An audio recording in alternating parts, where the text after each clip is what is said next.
Nestled in downtown Los Angeles, the Cecil Hotel looks like any other building, a towering structure surrounded by the hustle and bustle of city life. But behind its unassuming facade lies a dark history.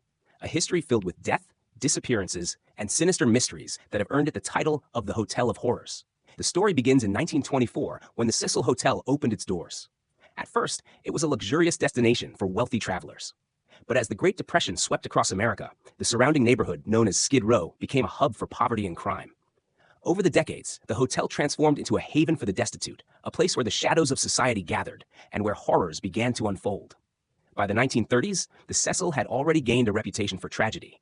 Guests began leaping to their deaths from the upper floors. One of the first was a man named W.K. Norton, who checked in under a fake name before taking his own life with poison.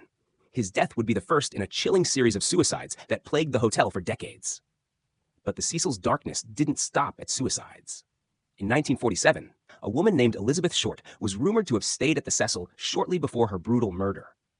Elizabeth, better known as the Black Dahlia, was found mutilated in a vacant lot, her case becoming one of the most infamous unsolved murders in American history. While no evidence ties her death directly to the hotel, the connection only deepened its sinister reputation. As time went on, the Cecil became a magnet for crime and despair. In the 1980s, it was home to one of the most notorious serial killers in history, Richard Ramirez, also known as the Night Stalker. Ramirez terrorized Los Angeles with a string of brutal murders, and during his killing spree, he stayed at the Cecil.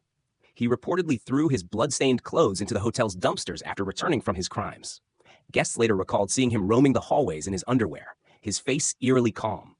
But Ramirez wasn't the only killer linked to the Cecil. In 1991, another serial killer, Jack Unterweger, used the hotel as his base while murdering 3 women in Los Angeles. Unterweger was a journalist at the time, writing about crime while committing horrific acts himself. The Cecil seemed to attract evil like a magnet. Perhaps the most infamous case in recent years is the mysterious death of Elisa Lam.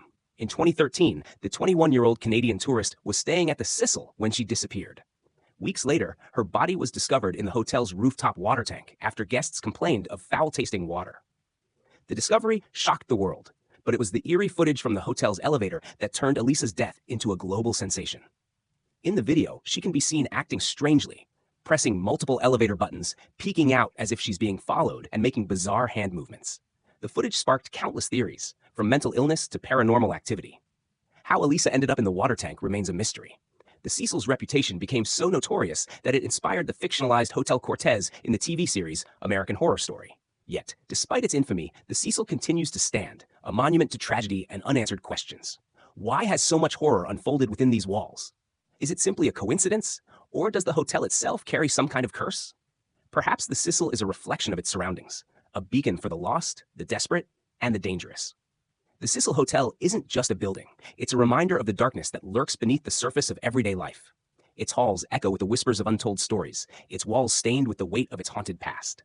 So, what do you think? Are the tragedies at the Cecil Hotel the result of chance, or is there something more sinister at play?